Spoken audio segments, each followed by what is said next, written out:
Hello குட்டீஸ், எல்லாரும் எப்படி இருக்கீங்க? இன்னைக்கு நாம ஒரு ஜாலியான கதை பாட்டலாமா? ஒரு அழகான கிராமத்துல ராஜுன்னு ஒரு தாத்தா இருந்தாராம். அவரு ஒரு பெரிய தோட்டம் வச்சிருந்தாரு. அந்த தோட்டத்துல சிட்டுன்னு ஒரு குறும்புக்கார அணில் குட்டி இருந்துச்சாம். சிட்டு என்ன பண்ணும் தெரியுமா?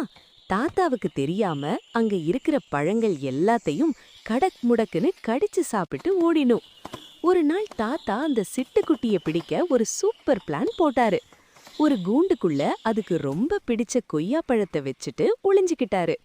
நம்ம சிட்டுக்குட்டியும் ஆசையா வந்து அந்த பழத்தை சாப்பிட உள்ள போன உடனே டக்குன்னு கூண்டு மூடிக்கிச்சு. அப்புறம் என்ன, சிட்டுக்குட்டி மாட்டிக்கிச்சு. தாத்தா கிட்ட இனிமே திருட மாட்டேன்னு அது கெஞ்சிச்சு. தாத்தாவும் பாவம்னு விட்டுட்டாரு. இப்போ தாத்தாவும் சிட்டுவும் பெஸ்ட் ஃப்ரெண்ட்ஸ் ஆகிட்டாங்க. தாத்தாவி தினமும் அதுக்கு பழம் கொடுப்பாரு, அதுவும் ஜாலியா சாக்கிடும். இந்த கதை பிடிச்சிருந்தா நம்ம சேனலுக்கு லைக் பண்ணுங்க, சப்ஸ்கிரைப் பண்ணுங்க.